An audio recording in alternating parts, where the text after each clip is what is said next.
उसी रात पुलिस को पुख्ता जानकारी मिलती है कि नंदिनी को छुड़ाने की साजिश पर काम शुरू हो चुका है। जेल के बाहर संदिग्ध गतिविधियां देखी जाती हैं और गांगुली सर तुरंत अलर्ट जारी कर देते हैं।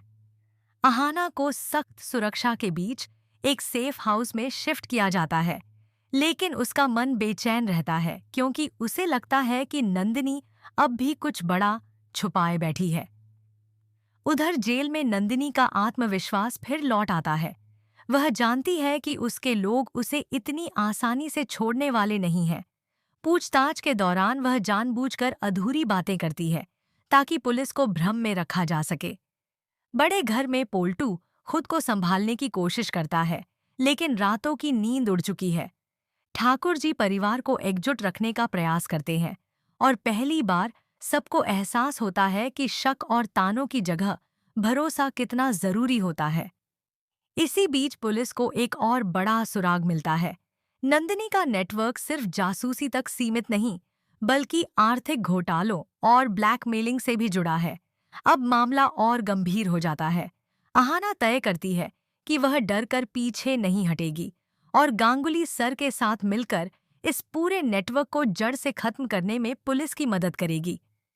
कहानी अब उस निर्णायक मोड़ पर पहुंच चुकी है जहां हर कदम खतरे से भरा है और एक छोटी सी चूक सब कुछ तबाह कर सकती है। कहानी उस खतरनाक मोड़ से शुरू होती है जब खुद को पुलिस से बचाने के लिए पुजारिनी बेचारे पोल्टू की कनपटी पर बंदूक तान कर भागने की कोशिश करने वाली होती है। इसी बीच अहाना के चेहरे पर परेशानी के साथ साथ गहरा डर साफ झलकता है। ऑफिस के केबिन में सन्नाटा पसरा है और गांगुली सर गंभीर होकर फैसला लेते हैं कि अब और इंतजार नहीं, पुलिस स्टेशन जाना होगा। अहाना घबराकर कहती है कि अगर शक सही निकला तो सबसे पहले उसका ही घर उजड़ जाएगा। लेकिन गांगुली सर समझाते हैं कि सच छुपाना और भी खतरनाक है, खासकर जब मामला दुश्मन देश से जुड़ा हो। आखिरकार अहाना हिम्मत जुटाकर पुलिस के पास पूरी कहानी खोल देती है। कंप्यूटर का झूठ, भोजपुरी बोलने का नाटक, हार्ड ड्राइव, धमकियां और रहस्यमयी आदमी। पुलिस ऑफिसर तुरंत समझ जाता है कि यह वही लड़की हो सकती है जिसे वे महीनों से ढूंढ रहे हैं, और यह सुनकर अहाना के पैरों तले जमीन खिसक जाती है। पुलिस तुरंत टीम भेजती है। उधर बड़े घर में भारी बवाल मचा होता है। पोल्टू अपनी पत्नी का बचाव करता है तो घर वाले ताने मारते हैं। तभी पुजारिनी घर लौटती है और बेपरवाही से सफाई देती है, लेकिन उसी वक्त पुलिस सायरन गूंज उठती है और अहाना व गांगुली सर पुलिस के साथ घर में एंट्री लेते हैं।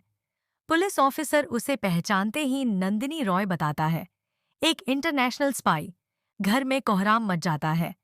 पोल्टू यकीन नहीं कर पाता, लेकिन अगले ही पल पुजारिनी बंदूक निकालकर उसकी कनपटी पर रख देती है। उसके चेहरे से भोलेपन का नकाब उतर चुका होता है और वह धमकी देती है कि कोई आगे बढ़ा तो पोल्टू मारा जाएगा। पूरा घर सन्न रह जाता है। मौका पाकर वह पोल्टू को धक्का देकर भागने की कोशिश करती है। तभी पुलिस उसके पैर में गोली मार देती है। वह गिर पड़ती है, बंदूक छूट जाती है और हथकड़ी लग जाती है।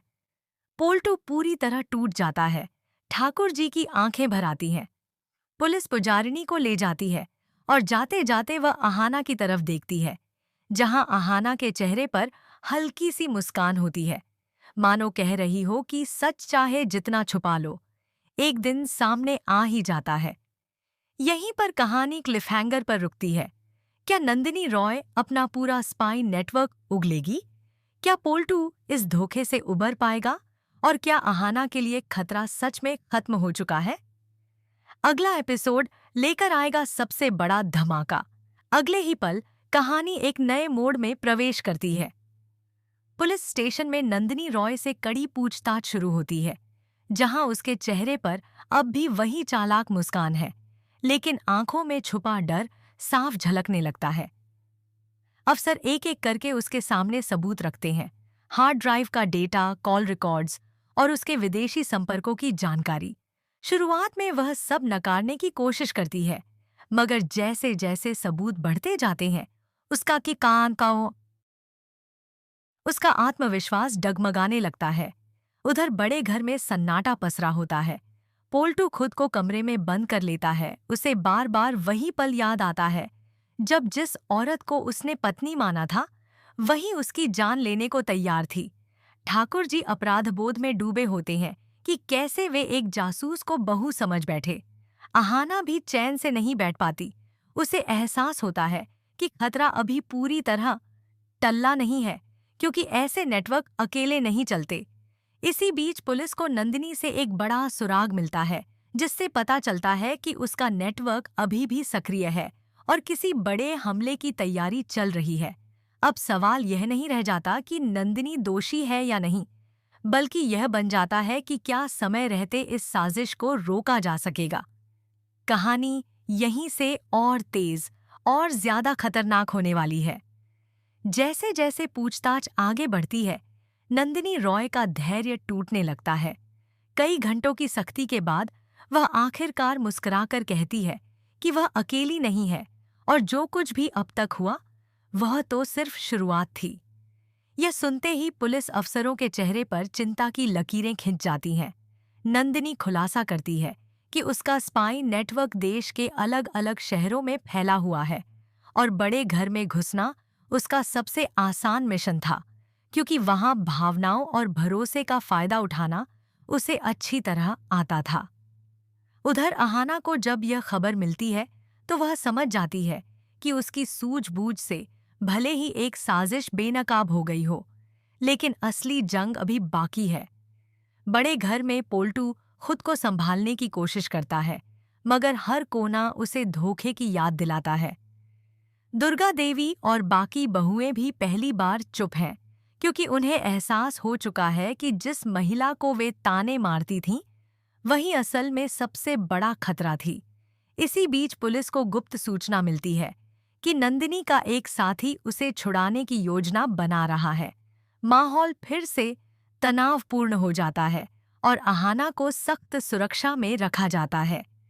कहानी अब उस मोड़ पर आ पहुंचती है जहां हर किरदार को अपने डर और सच्चाई का सामना करना है, क्योंकि आने वाले पल यह तय करेंगे कि यह साजिश यहीं खत्म होगी या एक नए तूफान की शुरुआत बनेगी।